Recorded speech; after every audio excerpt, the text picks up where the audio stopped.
voy a presentarme. Yo soy Jerónima Sandino, soy de la Fundación Saldarriaga Concha, líder de educación y formación.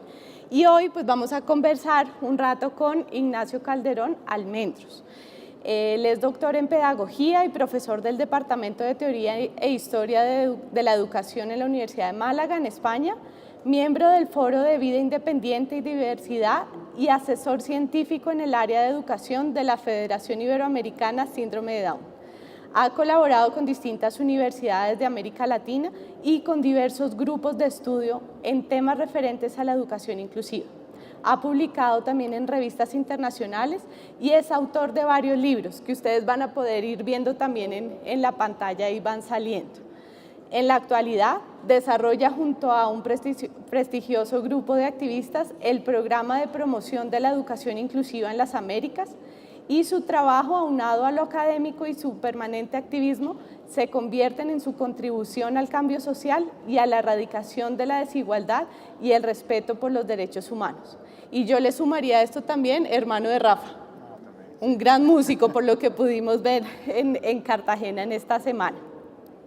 Bueno, esta charla pues, se ha titulado Opresión, Resistencia y Acción Educativa. La idea es que podamos conversar un poco alrededor de lo que implica reconocer la diversidad y también entender un poco para ti qué es inclusión y esto cómo se puede lograr en las instituciones educativas. Bueno, buenas tardes. Muchas gracias por la invitación, lo primero. Gracias a la organización y porque es una oportunidad fantástica para compartir ideas, para conversar, que siempre es necesario. Bueno, por inclusión educativa se ha venido a hablar de eso que ocurre cuando los niños y las niñas están juntos en un aula, todos los niños y todas las niñas, y en esa misma aula y en esos mismos centros pueden aprender, participar y ser reconocidos en los aprendizajes. Básicamente de lo que hablamos es de eso, es de que hay colectivos que históricamente no han estado en nuestras aulas y que el proyecto de escuela inclusiva pretende que todos esos colectivos entren en las escuelas y las modifiquen. Las modifiquen hasta el punto de conseguir que escuelas que ahora mismo están diseñadas para lo que hemos llamado normalidad, dejen de estar diseñadas para esa normalidad y comiencen a diseñarse para que todas las personas puedan aprender, participar y ser reconocidos en esos aprendizajes. Básicamente eso. Un poco tú el otro día hablabas de que la discapacidad puede ser vista como desde lo social y lo cultural. ¿Cómo convive esto, o sea, ver la discapacidad desde lo social y lo cultural con lo que se ha hablado como la homogeneización en la escuela? Bueno, en realidad es que la concepción de la discapacidad como opresión justamente parte en lo que respecta a la escuela, aunque no solo a la escuela, parte de que un colectivo de personas que se ven afectadas por esa condición, se dan cuenta de que el problema no pueden ser ellas, sino que el problema es que han sido históricamente situadas afuera. Entonces, cuando hablamos de la discapacidad como proceso de opresión o la discapacidad desde un punto de vista social o cultural, de lo que estamos hablando es de sacar eso que se ha llamado discapacidad del cuerpo de las personas. Y si hasta ahora hemos pensado que un niño o una niña, por ejemplo, por tener parálisis cerebral, es que tiene un cuerpo maltrecho, y entonces él quien tiene la discapacidad, desde ese otro modelo que ve la discapacidad como opresión, lo que está es volviendo a pensar esa realidad desde un enfoque completamente diferente. Dice, el problema no puede ser el cuerpo porque las personas no pueden ser nunca el problema. Y la exclusión no es algo que ocurra biológicamente. Luego, si la exclusión social no puede ocurrir biológicamente, el problema necesariamente tiene que ser social.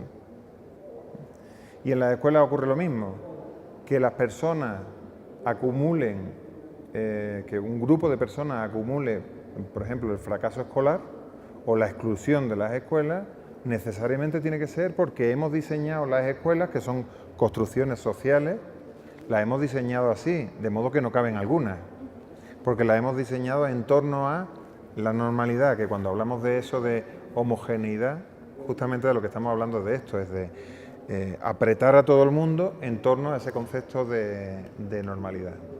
¿Y cómo apretamos? Pues lo apretamos a través de un montón de variables que hay dentro de las escuelas que están organizadas en torno al concepto, a la idea de normalidad. La organización escolar, las metodologías son las normales, los libros de texto, los ritmos que imponen los libros de texto, las actividades que mandamos, la dinámica general que tiene la escuela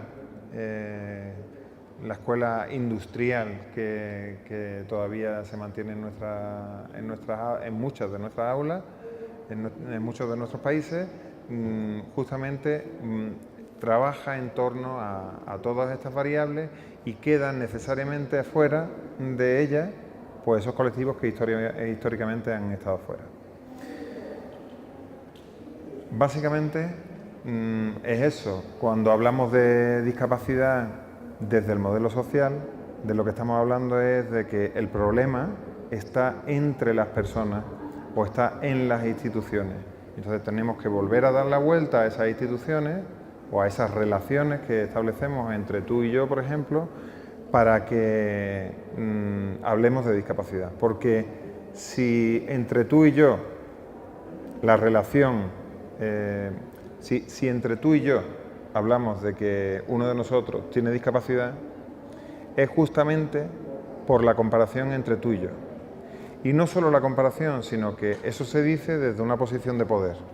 No es una cuestión biológica, es una cuestión de cómo nos relacionamos nosotros. La discapacidad no estaría allí dentro, sino que estaría aquí en medio, entre la relación que tú haces conmigo y que yo hago contigo. Y teniendo en cuenta eso, ya pensando en la inclusión de los estudiantes con discapacidad en la escuela, ¿cómo ves tú la posición? Por ejemplo, aquí en Colombia se le está haciendo unas valoraciones pedagógicas para poder hacer los ajustes que comentábamos el otro día. ¿Cómo ves tú esta relación, que un poco también podría ser esa relación de poder de yo te evalúo y a partir de eso hago tales ajustes? Evidentemente. Siempre que se hace una calificación o una evaluación, por ejemplo, de tipo diagnóstico, hay en ese proceso una relación de poder. Igual que hay una relación de poder entre el profesorado y el alumnado, o entre un padre, yo con mi hijo y mi hija. Hay relaciones de poder, existen relaciones de poder. No todas las personas nos relacionamos de la misma manera. Por ejemplo, no todas las familias establecen el mismo tipo de relaciones. Cuando hablamos de diagnóstico, estamos hablando de un poder que es un poder profesional. Es el poder que da la legitimidad, por ejemplo, de la ciencia, que se supone está detrás de las formas que yo tengo de hacer esa evaluación psicopedagógica. Sin embargo, la ciencia no ha sido siempre igual, no ha llegado siempre a las mismas conclusiones. Y más allá de esto, es que en las ciencias sociales no hay una sola perspectiva, hay diferentes perspectivas. Y cuando hacemos, por ejemplo, una valoración psicopedagógica, estamos poniendo en marcha o estamos haciendo uso de una perspectiva.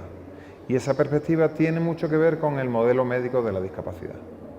Aún cuando hacemos una evaluación psicopedagógica pensamos, hay un niño que está mal. Allí en España se dice, hay una expresión que destacan algunos compañeros míos, orientadores y orientadoras, que dicen, cuando un profesor dice, mírame a este niño,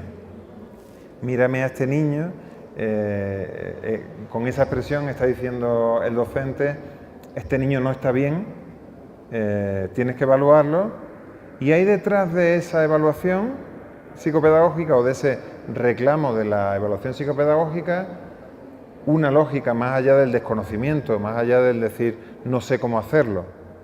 Hay otra lógica que es la de no sé cómo hacerlo, quizás sería mejor que no estuviera conmigo.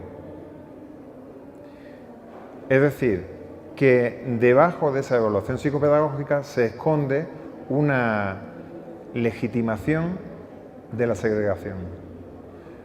Luego, esto que antes hemos hablado de la opresión, la discapacidad como opresión y la homogeneización, aquí se materializa de una manera muy clara, ¿no?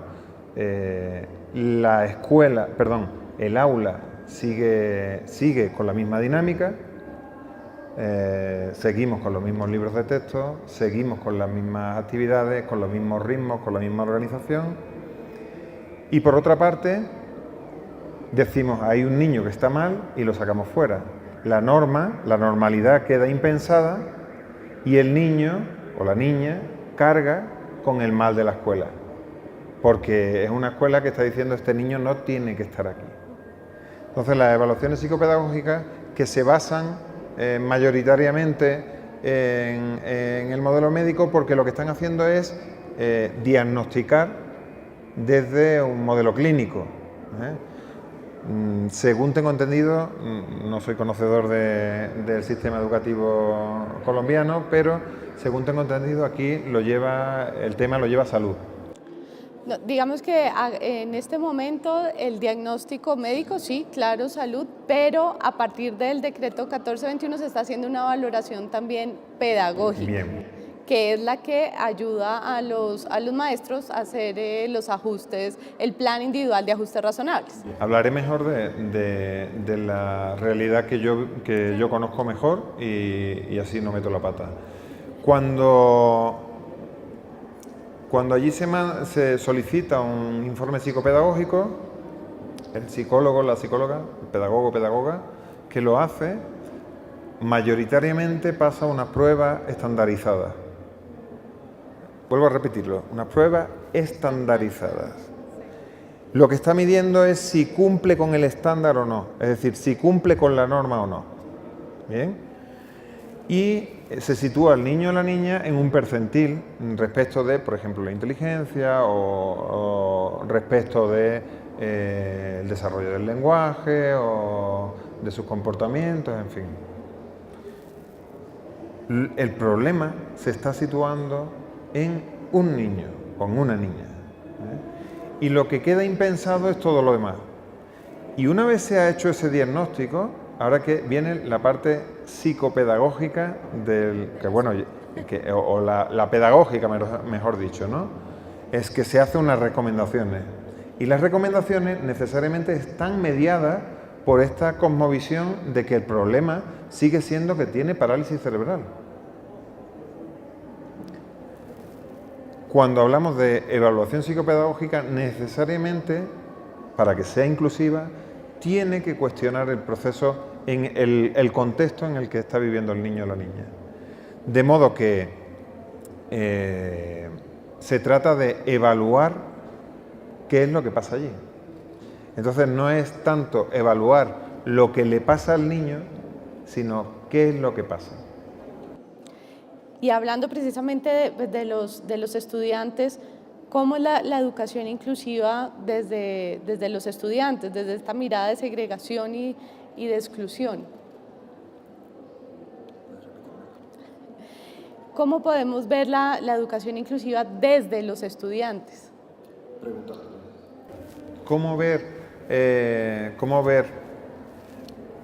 cómo mejorar, porque en realidad lo que estamos hablando es de un proyecto revolucionario que pretende transformar el sistema educativo, los sistemas educativos, porque eso está ya en la agenda global.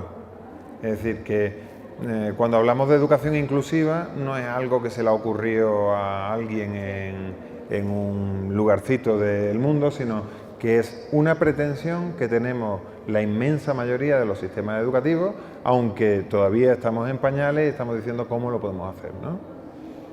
Hay ya cosas pensadas sobre cómo hacerlo, pero al final necesitamos también sacarlo o construirlo en el propio contexto. ¿Cómo lo construimos?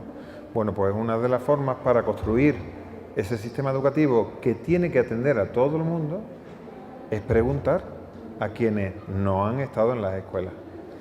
Y no solo eso, yo diría que hay que preguntar también a quienes, estando en las escuelas, no han podido alzar la voz. Porque si ahora mismo preguntamos a los niños y a las niñas ¿qué me cuentas de tu escuela?, pues probablemente nos sorprenderíamos, ¿no? Yo recuerdo con el programa para la promoción de la educación inclusiva en las Américas, que estamos llevando con OEA y Oritel, en México, en una sesión de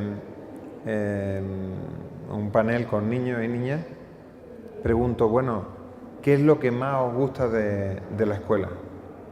Y levantó uno la mano y dijo, la salida. La salida. Sí, la salida. La salida, qué ocurrencia, para mí fue una ocurrencia, ¿no? Pero reflejaba de una manera impresionante qué estaba significando la escuela. O sea, la escuela es un sitio del que huir. Y ese es un niño que estaba en la escuela. En Paraguay recuerdo una chica que ya adolescente, que al hacer esta misma pregunta ella dijo, yo querría que las escuelas se parecieran menos a una cárcel. Bueno, es que se parecen mucho porque son espacios en los que controlamos mucho, queremos controlar mucho. Bueno, estas voces que emergen, que pueden emerger, nos pueden ayudar a pensar cómo podemos hacer la escuela para que realmente sí les interese, para que los aprendizajes que se desarrollen allí sean de verdad valiosos y para que las relaciones que se hagan en esas escuelas sean una forma de aprender a construir sociedades democráticas. Y de la mano con eso está lo que tú nos comentabas en estos días de los sueños, de cómo se debe seguir soñando. Claro, porque al hablar en este caso de opresión, hemos hablado de la discapacidad como opresión, pero podríamos hablar de otras muchas formas de opresión que viven muchos niños y niñas, ¿no? Pues la pobreza, la marginación por la procedencia sociocultural, cultural, por la nacionalidad, bueno, por la orientación sexual, por la identidad, por el género. Esa opresión, en realidad, discúlpame, la pregunta era... El tema de los sueños. Sí. Esa opresión es una forma de decirte, por ejemplo, en el caso de la discapacidad, lo que asumen los niños y las niñas es el mandato social que hay en el entorno. Eso es la opresión. La opresión es decirte a ti que porque tú tienes síndrome de Down, por ejemplo, no puedes ser músico. O decirte a ti que porque tienes parálisis cerebral no puedes estar en esta clase, ¿no? Esa realidad que es la opresión solo se trasciende con los sueños, con lo que no está controlado por eso. Y cuando soñamos, soñamos lo que es inalcanzable. Podemos soñar yo puedo soñar que quiero volar, que voy a volar. Eso es algo que no está atrapado por las condiciones reales de la existencia, sino que permite que nos proyectemos más allá de lo que hasta ahora se nos ha permitido ser.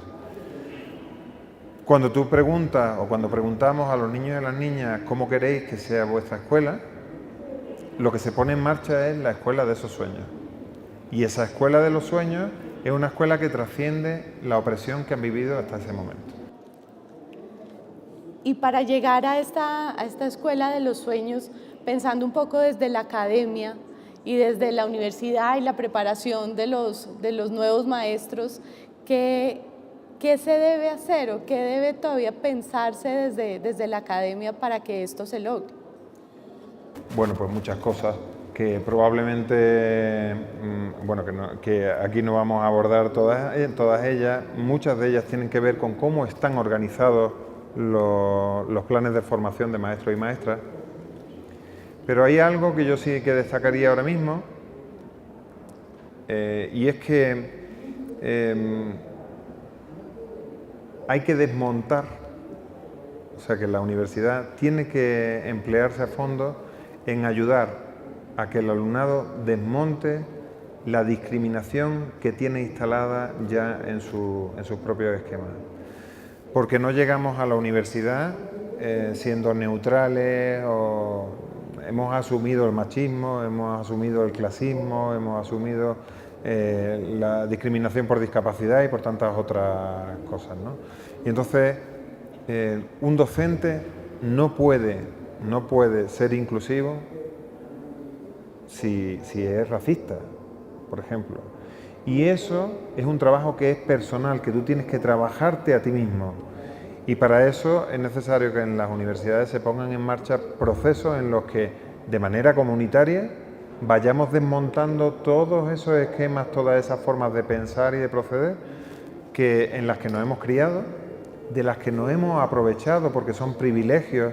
Quienes hemos llegado a la universidad hemos vivido unos privilegios, digamos que hemos sido quienes hemos sido seleccionados por las escuelas y nosotros hemos sido, de alguna manera, agentes de la exclusión de otras personas. Y tenemos que asumir que lo hemos hecho y que lo hacemos. Y que como docentes tenemos la tarea de desmontar eso. Pero eso no es algo que diga yo. Ya lo han dicho antes grandes corrientes pedagógicas y grandes pedagogos y pedagogas. Es algo que es una tarea profunda en la herramienta del docente, que es la propia cultura del docente, en el mayor sentido de la cultura. Los esquemas, las concepciones que tiene ese docente son las que al final se ponen en marcha cuando estamos educando. Un carpintero utiliza un montón de herramientas que son materiales, y un docente, las herramientas fundamentales son la cultura que está allí en la clase. Esa es la gran herramienta con la que trabaja el docente. Y transformar esa cultura supone haber pensado tú y haber sentido y haber aprendido a emocionarte ante los procesos que han sido inclusivos en tu vida y los procesos que han sido muy excluyentes, y el papel que tú has jugado en todo ello. Y digamos, viendo ya el tema de la educación inclusiva desde otro rol, el rol de las familias. ¿Cómo juegan las familias en todo el tema de educación inclusiva? Yo, de hecho, ahora cuando terminaba la pregunta y comenzabas tú a hablar, estaba pensando, debería haber hablado de la familia. Debería haber hablado de la necesidad de hacer ver a los profesionales algo que ya he adelantado cuando hablábamos de evaluaciones psicopedagógicas, que es el poder profesional, el poder de los profesionales, el poder de la palabra de los profesionales para conformar la realidad, para construir esa realidad. Y eso ocurre si escuchamos al alumnado y si escuchamos al resto de la comunidad, especialmente a las familias. Las familias son quienes están en contacto directo con los niños y las niñas que están en nuestras aulas. Y ellas tienen gran parte de las claves. Pero los profesionales tendemos a pensar que el conocimiento o los saberes que traen las familias no son valiosos, igual que pensamos también que los saberes de los niños y las niñas no son valiosos. Y hacemos un proceso de doma cognitiva y conductual, especialmente a las familias. Les decimos, tú piensas esto, pero tú estás equivocada. Y como estás equivocada porque yo como profesional sé más que tú, por ejemplo, de tu hijo. Eso ocurre en las evaluaciones psicopedagógicas. El profesional trata de hacer entrar a la familia en el discurso del propio profesional. Diciéndole, por ejemplo, tú tienes que aceptar la discapacidad de tu hijo. Y cuando el profesional está hablando de discapacidad, está hablando desde el modelo médico, es decir, tu hijo tiene un problema en su cuerpo. Y cuando la madre o el padre está escuchando, tienes que aceptar la discapacidad de tu hijo, está escuchando, decodifica la discapacidad como desde el modelo social. Es el problema. Cuando tú me dices que mi hijo, por ejemplo, tiene autismo, lo que estás haciendo es convertirlo, meterlo en la categoría que yo sé lo que significa, que vas a excluir a mi hijo. No es que la familia no comprenda y no conozca a su hijo, es que no lo está haciendo en los términos en que el profesional quiere que lo conozca. Y el profesional tiene esa herramienta para hacer, digamos, lo hacemos de manera inconsciente, pensamos que estamos haciendo algo correcto, aunque también hay momentos en los que nos damos cuenta de que lo que estamos haciendo no está bien. Pero en realidad el profesional está haciendo entrar a la familia en el discurso de la institución. Y la institución tiene sus caminos hechos. Tiene caminos para las personas con discapacidad, tiene caminos para las personas pobres, tiene caminos para lo que hemos llamado normalidad, tiene caminos para las personas excelentes o que vienen de familias con más poder adquisitivo.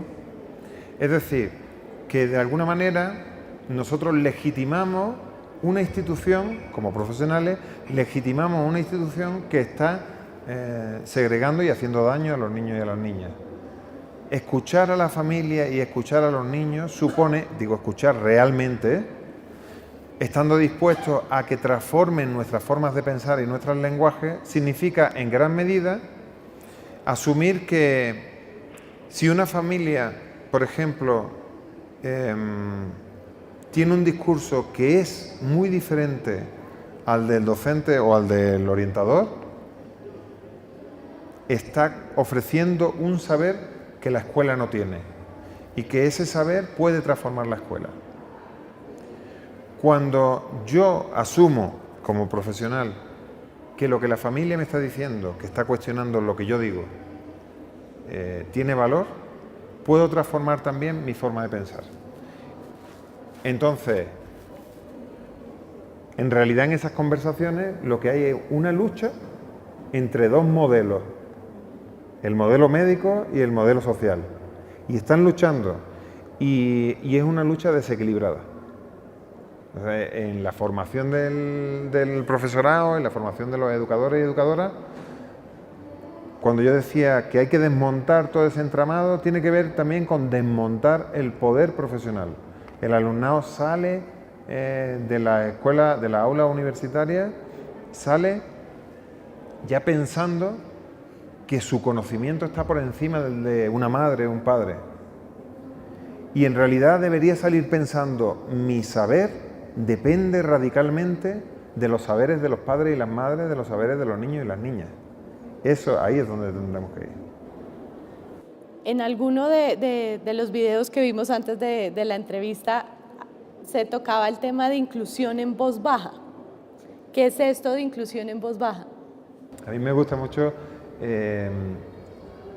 estar muy pendiente de las metáforas. Al principio decías, ¿cómo defines inclusión, no? Y a mí en realidad es algo que no me gusta el hacer las definiciones, porque las definiciones adolecen de lo mismo que las escuelas que segregan, que ponen límites y dejan fuera cosas, ¿no? Las metáforas no dejan fuera cosas. Las metáforas son una forma de hablar que permiten que lo que sería el límite sea permeable, porque una metáfora es interpretada por la gente de manera diversa, ¿no? Es arte en el lenguaje cotidiano. Y yo me fijo mucho en las metáforas. Y en Uruguay un chico hablando en un panel sobre inclusión, él dijo, en realidad es que tienen ustedes que pensar, los docentes, él le decía a los docentes, ¿no? Tienen ustedes que pensar que es que nosotros, los chicos con discapacidad y las familias, estamos soportando mucho peso, digamos que estamos soportando mucha presión, decía, ¿no? Dice, y tienen ustedes que pensar que no pueden hacer que el niño o la niña se encuentre mal en el aula, ¿no? Porque es como que, no recuerdo exactamente las palabras, pero él decía, sí, siempre están diciendo, ay, yo te incluyo, yo... Bien, incluir no se hace no se hace a una persona, la inclusión es hacer un ambiente en el que todos cabemos, ¿no? Y el niño decía que tienen que hacer la inclusión en voz baja. Dice, yo a esto lo llamo la inclusión en voz baja. Entonces yo le pregunté, ¿qué significa eso? Dice, significa que tiene que hacerse sin que los niños lo noten. ¿No? Sin que los niños lo noten. Eso es para mí, una gran definición de cómo hay que proceder para hacer escuelas en las que todo el mundo quepa. Claro, es que no se trata, en muchas ocasiones lo que queremos es ponernos el galón, decir qué bien lo estoy haciendo yo. Pero el niño lo que está diciendo es, ¿me pueden ustedes, por favor, permitir que que en este ambiente yo me encuentre igual que el resto? ¿Lo podemos hacer o no? Y para eso hace falta hacerlo en voz baja. Y para ti, ¿cuáles serían como los 3 grandes retos que tenemos en adelante en la educación inclusiva? En general, no necesariamente Colombia o España, sino... Esa es una gran pregunta difícil. Porque hay muchos retos, ¿no? Bueno, por decir algunos, hay un reto que es el reto de trascender algunas barreras que son fundamentalmente emocionales. Un chico como este nunca ha estado en mi aula y la reacción puede ser, por ejemplo, sabe que tienes desconocimiento, que no sabes cómo hacerlo y puedes sentir miedo. Bien, el miedo está bien, pero el miedo no puede significar que volvamos atrás. Entonces, si tenemos miedo porque no sabemos cómo hacerlo, tendremos que acudir a otros para que nos ayuden a saber cómo hacerlo. Ese es para mí un gran tema.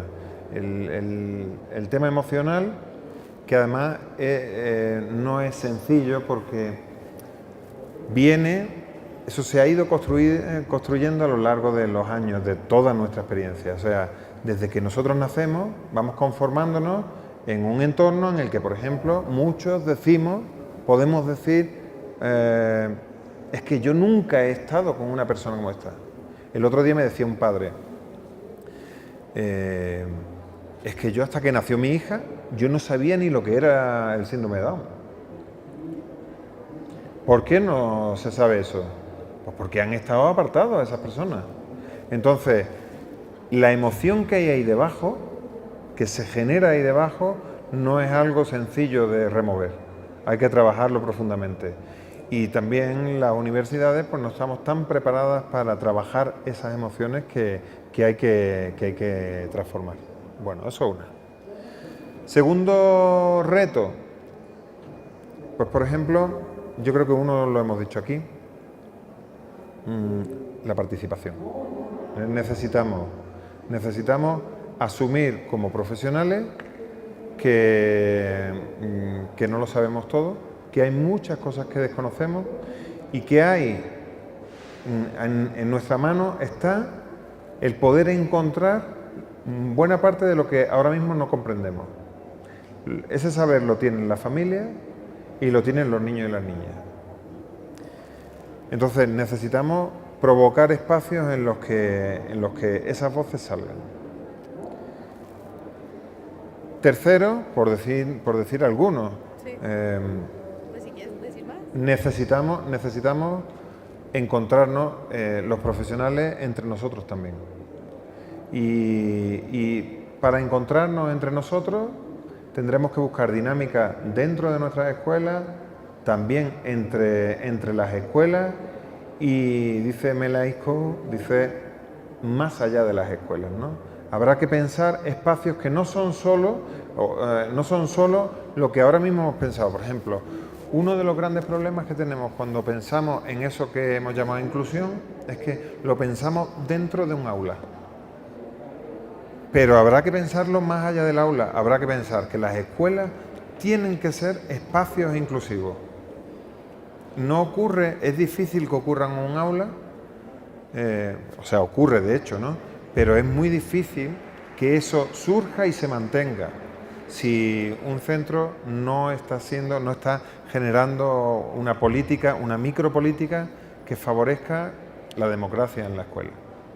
Entonces tendremos que pensar más allá de lo que ahora mismo pensamos que es ser docente, por ejemplo.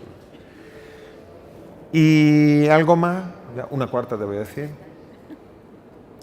y es que tenemos que, quienes hemos llegado a entender que este proceso tiene que ocurrir, porque es un llamado a que se cumpla un derecho humano fundamental que estamos ahora mismo vulnerando, que lo estamos vulnerando sistemáticamente y lo están vulnerando los estados, lo están vulnerando las administraciones públicas, lo están vulnerando también, lo estamos vulnerando los propios profesionales.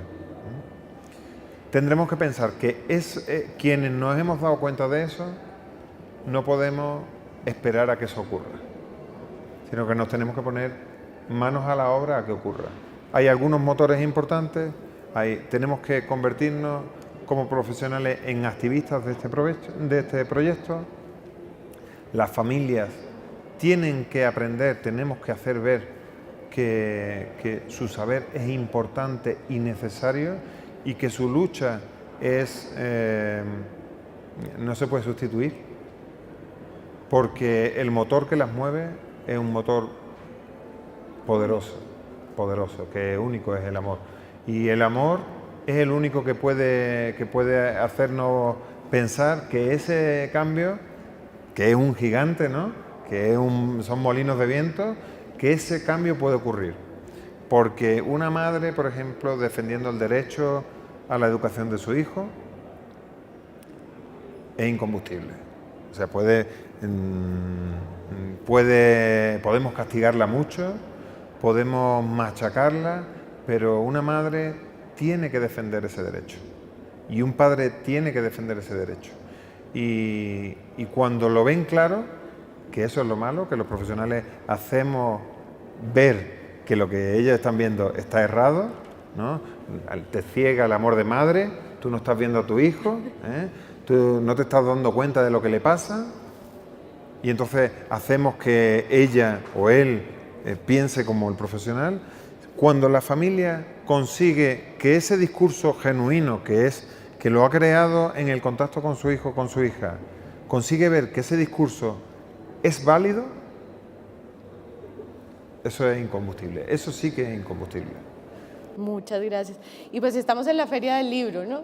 Y acá en la feria nos encontramos con este libro, Reconocer la diversidad, textos breves e imágenes para transformar las miradas. No sé si nos puedes contar algo de este libro, de dónde surgió, de todas estas maravillosas imágenes que tiene. Bueno, pues este libro es un libro en el que trabajamos juntos de manera colaborativa y en un tándem fantástico. Paula Verde, una fotógrafa para mí genial, una fotógrafa de la diversidad humana que trabaja en este proyecto, en su proyecto, el fotográfico, trata de hacer ver, de transformar miradas a través de fotografías que muestran la vida cotidiana. Y mis textos son textos en los que, de una manera muy breve, yo he ido elaborando poco a poco, también respecto de lo que estaba ocurriendo cotidianamente. Y había un tema que pasaba, algo que ocurría, y que me ponía a escribir un texto sencillo, un pequeño ensayo sobre ese tema que ocurría. Paula y yo nos pusimos de acuerdo en que las imágenes podrían ser un gran aliado con los textos para transformar miradas, porque tanto las imágenes como los textos son un poco rompedores, tratan desde la belleza de las imágenes, tratan de ofrecer una ruptura con lo que hay. Ese libro no lleva a posiciones cómodas y pretende incomodar, a la vez que muestra también la belleza de unas imágenes, pero también la belleza de visiones de personas que no son reconocidas como personas, sino como discapacidades, y que, por ejemplo, como discapacidades, y que pueden hacer mucho más hermoso nuestro panorama, nuestras vidas. Bueno, ya nos mostraron la paleta del tiempo. Te agradezco mucho, de verdad, este espacio ha sido muy interesante y pues y a todos ustedes también por la compañía. No sé si quieres dejar algún último mensaje o algo. No, bueno, agradecer enormemente la oportunidad, felicitaros por esta dinámica que estáis provocando aquí respecto de la diversidad humana y felicitar por esta feria impresionante, fantástica, que es como un paraíso de la cultura. Muchísimas gracias, Ignacio. Muchas gracias a todos ustedes también.